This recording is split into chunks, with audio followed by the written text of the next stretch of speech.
Hello students, तो आज पढ़ लेते हैं BSc 6 semester chemistry unit 8 natural product alkaloids and terpenes के वो सारे के सारे इंपॉर्टेंट मल्टीपल चॉइस क्वेश्चन जो इस साल पेपर में आने वाले हैं। ओनली 20 एमसीक्यू, जरूरी नहीं कि 20 एमसीक्यू हो, ज़्यादा भी हो सकते हैं, घबराओ मत, ठीक है। सारे के सारे अच्छी तरह से इन एमसीक्यू की तैयारी करो, क्योंकि ये वो एमसीक्यू हैं जो इस साल पेपर में आने वाला है, इन्हें कोई रोक नहीं सकता।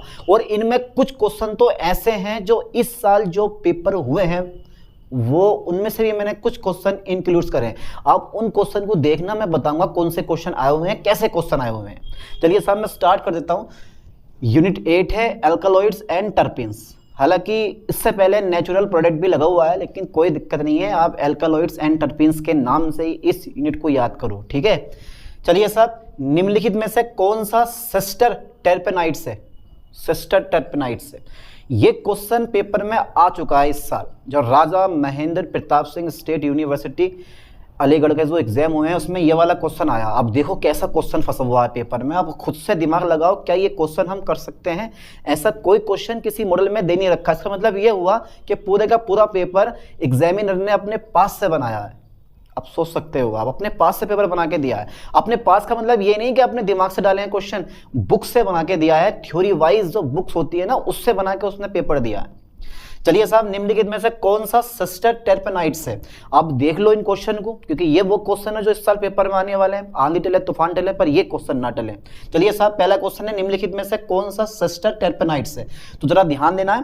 तो इसका जो राइट आंसर है C15H24। देखो सबके सब टर्पेनाइड्स का फॉर्मूला है, ये जितने हैं सबके सब टर्पेनाइड्स हैं, लेकिन सिस्टर टर्पेनाइड्स कौन सा है? C15H24 राइट आंसर है। बढ़िया करके दिमाग में फांस लो इस क्वेश्चन को, और अगर पेपर में आए तो टिक लगाना इसी पे, C15H24। चलिए साहब, किबनीन निकाला जाता है। एक होता है किब्नोलीन, एक होता है आइसोकिब्नोलीन। उनके फॉर्मूले अलग होते हैं। हेट्रोसाइक्लिक कंपाउंड में मैंने उनके फॉर्मूले बता दिए हैं, कैसे प्राप्त किया जाता है, कौन सी विधि से प्राप्त किया जाता है, वो सब है, ठीक है, आप देख सकते हो वहाँ जाके। लेकिन ये किबनीन है, इज ए नेचुरल प्रोडक्ट, ये नेचुरल प्रोडक्ट होता है। और सबके सब ये लगभग नशीले प्रोडक्ट होते हैं, और यानी कि ऐसे प्रोडक्ट होते हैं जो इंसान को बेहोश कर दें। खतरनाक है कुल मिला के, बात ये है। इनका सेवन आप लोग ज़्यादा नहीं करते हो, कुछ करते होंगे भाई। किबनीन निकाला जाता है। अच्छा बेटा, कहाँ से निकाला जाता है किबनीन? है भैया, किबनीन कहाँ से निकाला जाता है? कुनैन की छाल से। ये पेपर में भी, ये वाला क्वेश्चन भी पेपर में आया हुआ है। अफीम से, बेलाडोना से, या कोनियम से? जल्दी बताइए। तो आपको एक ही राइट आंसर लग रहा होगा इसका, और वो लग रहा होगा कुनैन की छाल से। बिल्कुल राइट आंसर है कुनैन की छाल से, ठीक है।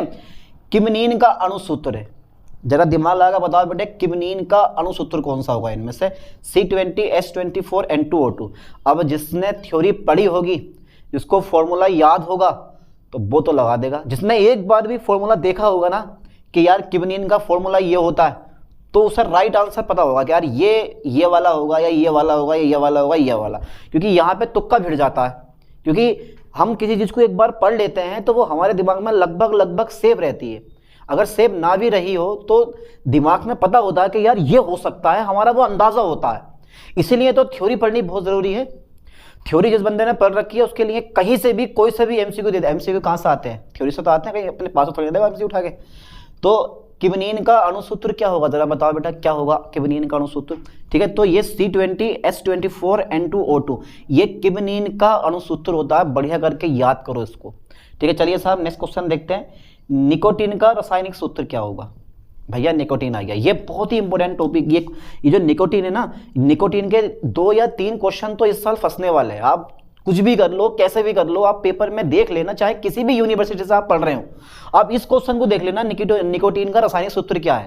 क्योंकि ये पेपर में, हर पेपर में फंसने वाला क्वेश्चन है ये निकोटीन जो होता है। अरे यार, देखने में इंपॉर्टेंट लग रहा है, ठीक है, नहीं तो सिंपल सी बात है, इंपॉर्टेंट ही है। तो निकोटीन का रासायनिक सूत्र क्या होगा?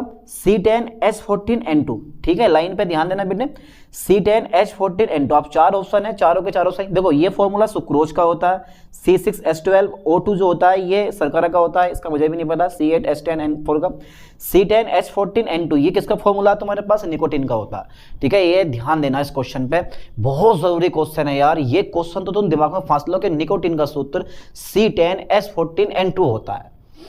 ये क्वेश्चन कंफर्म है, एक नंबर हमारा पक्का हो गया, यानी एक क्वेश्चन हमारा पक्का हो गया। और आपसे अगर 100 क्वेश्चन पूछेगा पेपर में तो पूरे के पूरे आपसे 100 नहीं करने होंगे, ठीक है, कुछ कम पूछेगा, 90, 80, 60 कुछ क्वेश्चन कम करके पूछेगा। ध्यान देना चीज पे, पेपर पढ़ लेना एक बार आप अपना ऊपर से। चलो साहब नेक्स्ट देखते हैं। निकोटीनिक अम्ल का संरचना सूत्र है। फंस गए भैया, यहाँ तो फंस गए। निकोटीनिक अम्ल का संरचना सूत्र है यार, निकोटीनिक अम्ल का संरचना सूत्र है, ये क्या होगा भैया निकोटीनिक अम्ल का संरचना सूत्र? सर ये तो हमें भी ना पता है भैया, जल्दी बताओ, दिमाग लगा के बेटे एक बार जल्दी फास्टली बताओ कि निकोटीनिक अम्ल का संरचना सूत्र है कौन सा होगा? ये वाला होगा, ये वाला होगा, या ये वाला होगा, या ये वाला होगा? यार कौन सा लग रहा है, कौन सा लग रहा है? This one is ortho position, para position और मेटा पोजिशन, बताओ जरा कौन सा होगा? निकोटीनिक अम्ल का संरचना सूत्र है, ठीक है, देखो मारो धूल में लट, मारो मारो, ये वाला, ये डी नंबर होता है, इसको दिमाग में फंसा के जाओ, इंपॉर्टेंट क्वेश्चन है। और ऐसे ऐसे क्वेश्चन बहुत पेपर में पूछे जाते हैं कि संरचना सूत्र दे देगा कि इसका नाम क्या होगा, नाम दे देगा, संरचना सूत्र पूछेगा, बहुत सारे क्वेश्चन ऐसे पूछे जाते हैं। और उन क्वेश्चन में मत रहना इजी, जो थ्योरी वाइज या जिसमें ज़्यादा हिंदी लिखी आती है वो पेपर में बहुत कम पूछता है, थोड़े टेक्निकल क्वेश्चन पूछता है, मतलब थोड़े केमिस्ट्री वाले क्वेश्चन पता करता है आपसे। अच्छा ये बताओ बेटे, निकोटीन का संरचना सूत्र है, यहीं से निकोटीन का मुझे सूत्र पता चला, C10H14N2 होता है। और यहीं से मेरे दोस्त मुझे पता चलता है कि निकोटीन का संरचना सूत्र क्या है। जल्दी बताओ देख के कि निकोटीन का संरचना सूत्र क्या होगा, जल्दी फास्टली। ये वाला, ये वाला होगा? नहीं है। ये वाला होगा बेटा? नहीं होगा। और कौन सा होगा? 1 2 3 4, ये वाला होगा? नहीं होगा।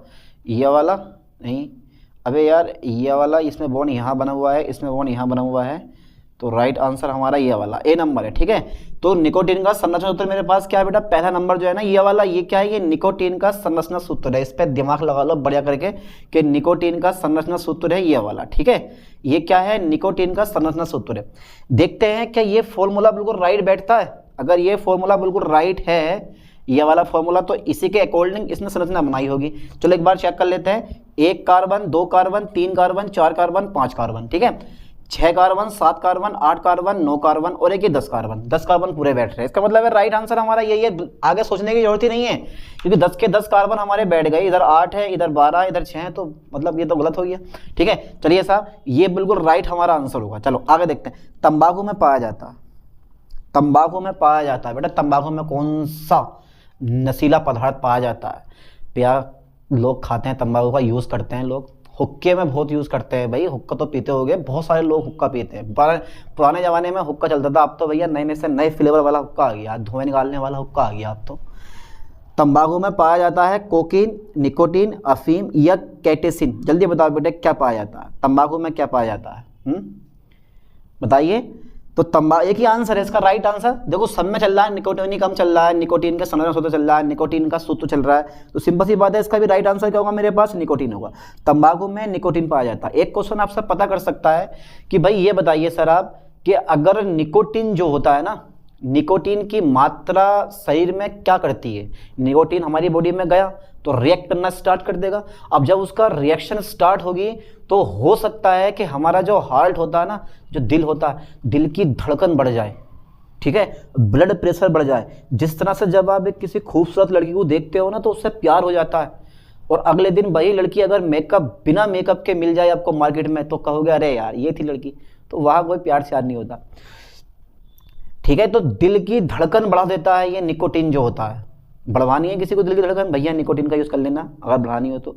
ब्लड प्रेशर बढ़ा देता है, ब्लड प्रेशर बढ़ा देता है, मतलब आपने सुना होगा कि जिन लोगों को, जिसको हम बोलते हैं ना पैरालाइज, जो लोग पैरालाइज हो जाते हैं, तो उनको एक इलाज बताया जाता है कि आप जो है अफीम, कोकीन इनका सेवन ज़्यादा करो। क्यों? क्योंकि ये जो ब्लड को पतला करते हैं, ब्लड गाढ़े होने की वजह से जो इस टाइप का रोग होता है, पैरालाइज वगैरह का रोग फैल जाता है। तो ये लोग बताते हैं कि आप इसका नशीले पदार्थों का यूज़ करो। इससे क्या होता है कि जो ब्लड गाढ़ा होता है वो थोड़ा पतला हो जाता है, ठीक है, और धड़कन बढ़ा देता है, ये हार्ट की धड़कन बढ़ा देता है, ठीक है। तो यहाँ पे इस चीज़ का यूज़ करने बोलते हैं डॉक्टर लोग कि भाई इस रोग में इस चीज़ का आप यूज़ करो, ठीक है। तो बहुत ज़रूरी होता है। तो तंबाकू में पाया जाता है क्या? निकोटीन, ठीक है, ध्यान देना। चलो 8 क्वेश्चन हो गए, अब 9वें क्वेश्चन की तैयारी करते हैं, तब तक यहाँ तक का स्क्रीनशॉट ले लो आप। चलिए हो गए 8 क्वेश्चन, अब 9वां क्वेश्चन देख लेते हैं। क्वेश्चन इजी है हार्ड है? बिल्कुल इजी क्वेश्चन है, ठीक है। अब यार इसमें समझाने का भी कुछ नहीं है। अब ज़्यादा समझाऊंगा तो आप बोलोगे यार सर पढ़ा रहे हैं या फिर ये ऑब्जेक्टिव क्वेश्चन करवा रहे हैं, ठीक है। तो अब जब ऑब्जेक्टिव क्वेश्चन है तो ऑब्जेक्टिव क्वेश्चन की तरह ही इनको सोल्व करो, थोड़ा सा दिमाग लगाओ और भैया कर दो, ठीक है। नहीं देखो जरा, हाई ग्रीन है, हाई ग्रीन है एक नेचुरल पदार्थ होता है, ये भी हाई ग्रीन है, पायरोलिडीन एल्केलॉइड है, पिरिडीन एल्केलॉइड्स है, ठीक है। A4 मैंने लिखा है एल्केलॉइड, शॉर्ट में लिख दिया, समय की बचत जैसे बोलते हैं हम। तो पिरिडीन पायरोलिडीन एल्केलॉइड्स है और इनमें से कोई नहीं है। क्या लग रहा है? तो कभी भी ऐसे ऑप्शन देखो कि इनमें से कोई नहीं है या उपर्युक्त सभी, तो ये मत सोचना कि यही राइट होंगे। अधिकांश बच्चे इस पे ठोक आएंगे क्योंकि उन्हें लगता है ना कि यार ये वाला राइट आंसर होगा, जबकि इसका राइट आंसर कौन सा है? Pyrrolidine alkaloids, pyridine alkaloids, pyridine pyrone pyrrolidine alkaloids. इन तीनों में से कोई एक राइट आंसर है, दिमाग लगाओ। सोच लिया पक्का? अब मैं बताऊं तो इसका जो राइट आंसर है वो है पायरोलिडीन एल्केलॉइड्स, ठीक है, पायरोलिडीन एल्केलॉइड्स। तो तैयारी ऐसी होनी चाहिए कि वो क्वेश्चन कहीं से भी पता कर ले और आप उसका आंसर दे दो, ठीक है। क्वेश्चन कहीं से भी पता करे और आप उसका आंसर दे दो, उसे बोलते हैं बेजोड़ तैयारी, दमदार तैयारी। चलिए साहब देखते हैं, आभासी एल्केलॉइड है, फंस गए बेटे, ना दिखाई दे रहा? अरे यार, आभासी एल्केलॉइड जो है वो है बेटे कैफीन, ठीक है। ये याद कर लो, बहुत ही इंपॉर्टेंट क्वेश्चन है, पेपर में फंस सकता है कि आभासी एल्केलॉइड कौन सा है, तो कौन सा होता? कैफीन होता। अब ऑप्शन में वो कुछ भी दे, 3-4 ऑप्शन में वो कुछ भी दे दे, पर अपने आंसर पे अटल रहना कि मेरा जो आंसर है वो कैफीन है और कैफीन ही इसका राइट आंसर है, ठीक है। चलो सब आगे देखते हैं। प्रोटो एल्केलॉइड कहलाते हैं, और ये फंस गए, प्रोटो एल्केलॉइड कहलाते हैं। जल्दी बताओ बेटे कौन से कहलाते हैं प्रोटो एल्केलॉइड? सोचो जरा, दिमाग लगाओ एक बार कि प्रोटो एल्केलॉइड कौन से होते हैं। है भाई? अरे बताओ, देखो इसमें कितने ऑप्शन दिए हैं मैंने, एक सत्य एल्केलॉइड दिया है, एक असत्य एल्केलॉइड दिया है, एक एमिनो एल्केलॉइड दिया है और एक आभासी एल्केलॉइड दिया, A4 एल्केलॉइड। अब आपको एक राइट आंसर चुन लेना है इसका कि भाई प्रोटो एल्केलॉइड कौन से होंगे हमारे। अब ये मत देखो कि एल्केलॉइड्स क्या होते हैं, टर्पीन्स क्या होते हैं, अगर ये पढ़ाऊंगा तो फिर थ्योरी में पहुंच जाएंगे हम। भाई अगर मैं ये पढ़ाने लगा तो फिर थ्योरी में पहुंच जाएंगे, इसलिए इन्हीं क्वेश्चन को देख लो, फिर कहोगे यार लेक्चर बहुत लंबा हो गया, है नहीं है। जरा बताओ भाई ये प्रोटो एल्केलॉइड क्या होते हैं, कहलाते हैं? प्रोटो एल्केलॉइड आप किसे कहते हो? तो एमिनो एल्केलॉइड को प्रोटो एल्केलॉइड कहते हो। एमिनो एल्केलॉइड को हम क्या बोलते हैं? प्रोटो एल्केलॉइड कहते हैं। चलिए साहब, इसका राइट आंसर कौन सा है हमारा? Amino alkaloids. अच्छा ये बताओ, निम्न में से कौन सा टर्पिनॉइड है? और मेंथोल भी टर्पिनॉइड होता है, विटामिन ए भी टर्पेनॉइड होता है, मेंथोल तथा विटामिन ए, ये राइट आंसर है इसका, ठीक है। मेंथोल तथा विटामिन ए दोनों के दोनों कौन से हैं? ये टर्पेनॉइड हैं, ठीक है। मेंथोल और विटामिन ए दोनों के दोनों टर्पेनॉइड हैं, ठीक है। विटामिन ए के बारे में तो आपने भर भर के पढ़ा होगा, पढ़ा नहीं पढ़ा? अरे आप 12th क्लास से पढ़ के आ रहे हैं, आपने उसमें क्या बोलते हैं फर्स्ट सेमेस्टर सेकंड सेमेस्टर जिनके पास जूलॉजी बॉटनी होगी वहां पे विटामिन ए के बारे में फुल्ली नॉलेज ली होगी। और जितने भी तुम्हारे पास ये कंपटीशन एग्जाम होते हैं उनमें विटामिन के बारे में पूछता जरूर है, इसलिए विटामिन का टॉपिक आप बिल्कुल क्लियर कर लेना, ठीक है। चलो साहब आगे देखते हैं। टर्पिन का सामान्य सूत्र है। भैया ये क्वेश्चन बहुत जरूरी है, इस क्वेश्चन को आप दिमाग में फांस के जाना और सोच लेना कि सर ये वाला क्वेश्चन पक्का होगा। देखो 5 से 6 क्वेश्चन तो मैं ऐसे बता रहा हूं जो कंफर्म क्वेश्चन है। जैसे एक क्वेश्चन हमारा ये हो गया, टर्पीन्स का सामान्य सूत्र है। जल्दी बताओ कि टर्पीन्स का सामान्य सूत्र क्या होगा? एक बार सोचो जरा दिमाग के, अगर आपने पहले पढ़ रखा होगा तो आप बता दोगे, ना पढ़ रखा होगा तो फिर आपके बस की बात नहीं है भैया टर्पीन्स के बारे में बताना। तो टर्पीन्स का सामान्य सूत्र क्या होता है? C5H8 का होल एन, ठीक है। बी नंबर हमारा राइट आंसर है। C5H8 का होल एन जो है वो टर्पीन्स का सामान्य सूत्र होता है। कौन सा बेटा? C5H8 का होल एन, ठीक है। चलो आगे देखते हैं। निम्न में से मोनोटर्पीन है। अरे भैया मोनोटर्पीन्स है, मोनोटर्पीन्स, क्योंकि ये टर्पीन का क्लासिफिकेशन होता है ना, ये हमारा टॉपिक दे रखा है, टर्पीन्स क्या होते हैं इनका क्लासिफिकेशन कीजिए। थ्योरी वाइज है, बड़ा इंटरेस्टिंग चैप्टर है यार, बड़ा मजा आता है पढ़ने में। ऐसा लगता है जैसे हम जूलॉजी में पहुंच गए, ठीक है। ऐसा लगता है जैसे जूलॉजी बॉटनी पढ़ रहे हो हम, बिल्कुल सिंपल सा टॉपिक है। अब जूलॉजी बॉटनी को भी हल्के मत लेना, भी सोचोगे हल्के हो गए। जरा बताओ बेटे निम्न में से मोनोटर्पीन है, कौन सा है मोनोटर्पीन? तो भैया तीनों के तीनों क्या है? मोनोटर्पीन है। गिरानियोल भी, टर्पिनोल भी और लिमोनिन भी, ये सब के सब क्या होते हैं? मोनोटर्पीन होता है। इसका मतलब है हमारा राइट आंसर कौन सा? उपर्युक्त सभी। तो अगर कहीं उपर्युक्त सभी तुम्हें मिले ऑप्शन में तो समझ लेना कि बेटा यही आंसर है इसका। या तुम्हें मिला ए और बी दोनों, जैसे कि इस फॉर्म में मिला मुझे ए और बी दोनों यहां लिख देता, ठीक है। तो ऐसे पे तो तुम्हें बेझिझक बिना सोचे समझे आंसर लगा देना कि ए और बी दोनों, ठीक है, और उपर्युक्त सभी, कि हमारा राइट आंसर यही होगा। ठीक है, चलिए साहब आगे देखते हैं। मोनोटर्पीन्स का अणुसूत्र है, बेटा फंस गए आप। मोनोटर्पीन्स का अणुसूत्र आपको लगेगा कौन सा? देखो मैंने सबसे पहले क्वेश्चन लिया था सिस्टर टर्पेनोइड, जिसका फॉर्मूला था C15H24, लेकिन यहां देखो कि मोनोटर्पीन्स का अणुसूत्र आपको क्या दिखाई दे रहा है?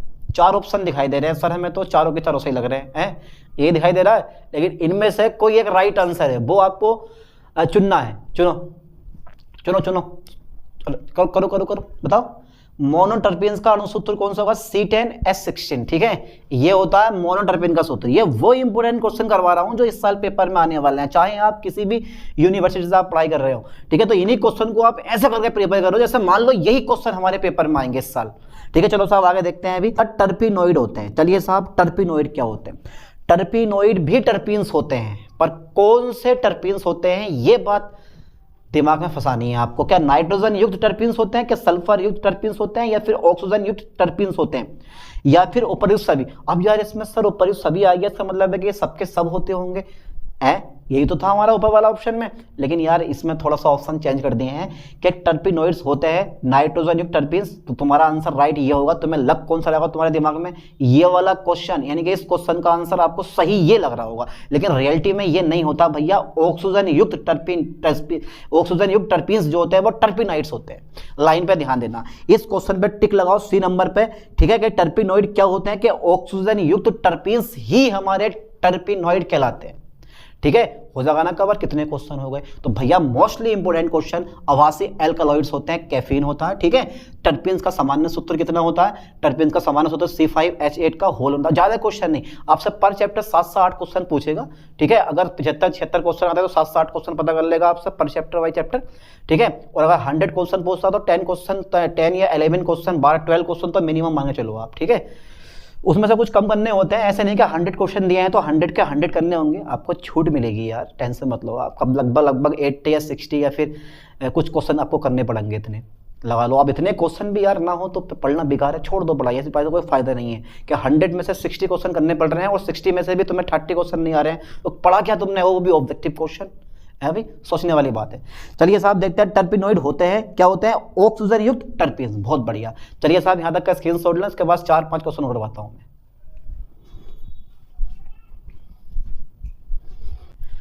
तो हो गए 16 क्वेश्चन। चलिए साहब 7-8 क्वेश्चन और देख लेते हैं। ठीक है, जैसे पहला क्वेश्चन मेरे पास है बीटा कैरोटीन है।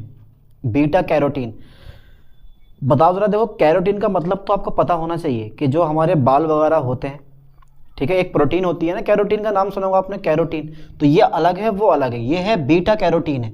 अब इसमें ढूंढो कि बीटा कैरोटीन कौन सी होगी, एक बार दिमाग लगाओ बढ़िया करके कि बीटा कैरोटीन है तो ट्राई टर्पीन्स है, टेट्रा टर्पीन्स है, डाई टर्पीन्स है, पोली टर्पीन्स है। एक बार टर्पीन्स का क्लासिफिकेशन पढ़ लेना और टर्पीन्स क्या होते हैं, सारे के सारे क्वेश्चन टर्पीन्स के हो जाएंगे। ठीक है, चलिए साहब टेट्रा टर्पीन्स क्या होता है मेरे पास? बीटा कैरोटीन होता है, यानी कि टेट्रा टर्पीन्स को हम बीटा कैरोटीन भी कहते हैं। अब मेरे पास एक कंपाउंड है O, ठीक है, NH, ठीक है, बाकी यहाँ पे सब में CH2 है का हॉफमैन, ठीक है, एक्सो हॉस्टिव मेथाइलेशन किया जाता है तो उत्पाद प्राप्त होता है। तो ऐसे क्वेश्चन अगर पेपर में आ गए तो भैया नहीं होने वाले हैं, क्योंकि तुक्का लगेगा, क्योंकि ये बिना पढ़े क्वेश्चन होते हैं। पर ये क्वेश्चन आप देख के जाओ, बहुत मोस्ट इंपोर्टेंट क्वेश्चन है। ठीक है, पेपर में पूछा जा सकता है ये वाला क्वेश्चन। ठीक है, तो मेरे पास ए प्रोडक्ट बनेगा। ठीक है, इसको बस दिमाग में फंसा लो कि यार प्रोडक्ट कौन सा बनेगा, ये वाला प्रोडक्ट बनेगा हमारा। ठीक है, नाम क्या है, क्या काम है, कुछ पता नहीं है, बस प्रोडक्ट बनना है ये वाला, तो यही हमारा राइट आंसर है। तो ऐसे क्वेश्चन को दिमाग में फंसा ले करो, इनका यही एक तोड़ है बस। अब देखो नया क्वेश्चन मेरे पास है, अभिक्रिया दे रखी है हमें, एक कंपाउंड का नाम नहीं दे रखा है, बस इतना बता कि एक कंपाउंड है हमारा सोडियम मरकरी की उपस्थिति में, जब वो क्रिया करता है तो ये बनता है हमारा। ठीक है, तो इस अभिक्रिया को हम क्या बोलते हैं? अगर थ्योरी पढ़ी होगी आपने तो बता दोगे आप, हाफमैन एलिमिनेशन, हाफमैन डिग्रेडेशन, या फिर इसको बोलते हैं एमडीज। ठीक है बेटा, एमडीज मोडिफिकेशन या डिग्रेडेशन, और एमिनो मिथाइलेशन। जल्दी बताइए राइट आंसर को, सबसे बड़ा कौन सा लग रहा है आपको? C नंबर, हाँ ये राइट आंसर है। तो कुछ जगह तो हमारा दिमाग ही काम कर देता है, बिना पढ़े हमारा दिमाग काम कर देता है। जैसे कि इस क्वेश्चन में हमारा दिमाग काम कर गया होगा कि यार यानी कि एमडीज मॉडिफिकेशन या डिग्रेडेशन ही इसका क्या होगा, राइट आंसर होगा। तो बहुत ही मोस्ट इंपोर्टेंट टॉपिक, यानी कि बहुत ही मोस्ट इंपोर्टेंट क्वेश्चन है ये वाला। बढ़िया करके इस क्वेश्चन को प्रिपेयर करो और दिमाग में फास्ट लो कि सर यही हमारे इस क्वेश्चन का राइट आंसर है, इसके अलावा कोई हमारे क्वेश्चन का राइट आंसर नहीं होगा। बस क्या है, एमडीज मॉडिफिकेशन या डिग्रेडेशन। चलिए साहब मैं नया क्वेश्चन और लेता हूं, तो इन क्वेश्चन पे ट्रिक मतलब टिक लगाते रहो, समझते रहो बढ़िया करके। ये साहब क्वेश्चन नंबर 20 आ गया हमारा, टर्पीन से संबंधित मलेरिया रोग औषधि है। अब मलेरिया रोग में कौन सी औषधि का यूज किया जाता है जो कि टर्पीन से संबंधित हो। बहुत सारी दवाइयां आती हैं जो मलेरिया रोग को खत्म करती हैं, लेकिन उनमें से एक टर्पीन्स भी होती है। अब वो टर्पीन्स कौन सी है हमारी, डिजिटालिस, कॉफी या टोक्सोली या फिर ओर्टो, यहाँ पे ओ पे खाली ये होता है ओर्टोमिसिनिन। बताओ जरा क्या होता है ओर्टोमिसिनिन, तो ये हमारा राइट आंसर है ओर्टोमिसिनिन। यार ये डॉक्टर लोगों के नाम है, डॉक्टर लोगों ने जो दवाइयाँ लिखते वगैरह हैं वो उनको जल्दी याद होता है ये चीज़ें, तो यह है ओर्टोमिसिनिन। ठीक है, याद कर लो ठीक से, टर्पीन से संबंधित मलेरिया रोग औषधि है ओर्टोमिसिनिन। चलिए साहब नया देखते हैं, निम्नलिखित में से टर्पीन्स का प्रकार नहीं है। 3 प्रकार है, एक प्रकार नहीं है। देखो जरा कौन सा प्रकार नहीं है, कौन सी निम्न में से टर्पीन्स नहीं है। चारों में से एक वो चीज है जो टर्पीन्स नहीं है, मोनोटर्पीन्स, डाइटर्पीन्स, सेस्की। इन दोनों में से जाएगा मोनोटर्पीन्स टर्पीन्स है, डाइटर्पीन्स टर्पीन्स है। लेकिन 2 चीजें बच रही हैं हमारी, सेस्की यानी कि यह है तुम्हारे पास सेस्की टर्पीन्स और लिपोटर्पीन्स। अब ये सेस्की टर्पीन्स और लिपोटर्पीन्स इन दोनों में से कोई एक राइट आंसर है हमारा। तो सेस्की टर्पीन्स भी टर्पीन्स होती है, लेकिन भैया लिपोटर्पीन्स टर्पीन्स नहीं होती है। इसका मतलब है हमारा option number D right option है। चलिए साहब, सभी टर्पीन्स की कार्बन कंकाल संरचना होती है, आइसोप्रीन यूनिट से बनी होती है, विलाइल यूनिट से बनी होती है, या फिर एल्कीन यूनिट से बनी होती है, या ट्राइटर्पीन से मिलकर बनी होती है। तो आपको इसका राइट आंसर लग रहा होगा ट्राइटर्पीन्स, लेकिन ट्राइटर्पीन्स नहीं होता मेरे दोस्त, उसका राइट आंसर है आइसोप्रीन यूनिट। और आइसोप्रीन जो होती है ना, वो प्राकृतिक रबड़ का भी क्या होता है, एकलक होता है। इस ध्यान में पूछ सकता है पेपर में आपसे, प्राकृतिक रबड़ का एकलक है, तो आपका राइट आंसर क्या होगा सर, आइसोप्रीन होता। तो आइसोप्रीन क्या होता है, टर्पीन जिसे बोलते हैं ना, सभी टर्पीन्स की कार्बन कंकाल संरचना होती है, किससे होती है बेटा, आइसोप्रीन यूनिट से होती है। ठीक है, चलिए साहब मैं आगे बढ़ाता हूं। कोकीन निम्न में से किसकी पत्तियों से प्राप्त होता है। कोकीन निम्न में से, बहुत इंपॉर्टेंट क्वेश्चन है ये वाला, बहुत ही इंपॉर्टेंट है। कोकीन निम्न में से किसकी पत्तियों से प्राप्त होता है, धतूरा, स्ट्रेमोनियम, या फिर एरिथ्रोजाइलोन, या फिर सिंकोना हुनाको, या फिर लाइकोपोडियम क्लेबेटम। बड़ा खतरनाक है, बोल नहीं रहा हूं मैं, जोलॉजी या बॉटनी के सारे चैप्टर लिया गया, जोलॉजी या बॉटनी से उठा के चैप्टर लिया गया, तभी तो इतने खतरनाक नाम आ रहे हैं इसमें। ठीक है, केमिस्ट्री का तो मुझे लग रहा है कि 1-2 क्वेश्चन मिलता जुलता है, बाकी तो सब अलग से ही है। कोकीन निम्न में से किसकी पत्तियों से प्राप्त होता है, तो एरिथ्रोजाइलोन कोका, एरिथ्रोजाइलोन कोका, क्योंकि इसमें कोका आ गया ना बेटा, एरिथ्रोजाइलोन कोका इज राइट आंसर हमारा। ठीक है, एरिथ्रोजाइलोन कोका याद कर लो बढ़िया करके। ठीक है, चलिए साहब, तो यहां तक हमारे 23 क्वेश्चन हो गए। बोले थे 20 क्वेश्चन, 23, कोई दिक्कत नहीं है, 4-5 क्वेश्चन फालतू हो जाए पर कम ना हो। ठीक है, तो जितने क्वेश्चन मैंने करवाए हैं, इन क्वेश्चन को आप बढ़िया करके प्रिपेयर करो, बढ़िया करके समझो, क्योंकि ये वो क्वेश्चन है जो पेपर में आते हैं, इंपोर्टेंट क्वेश्चन है। ठीक है, अब ऐसे कुछ इंपोर्टेंट क्वेश्चन के साथ मिलते हैं नेक्स्ट वीडियो में। थैंक्स।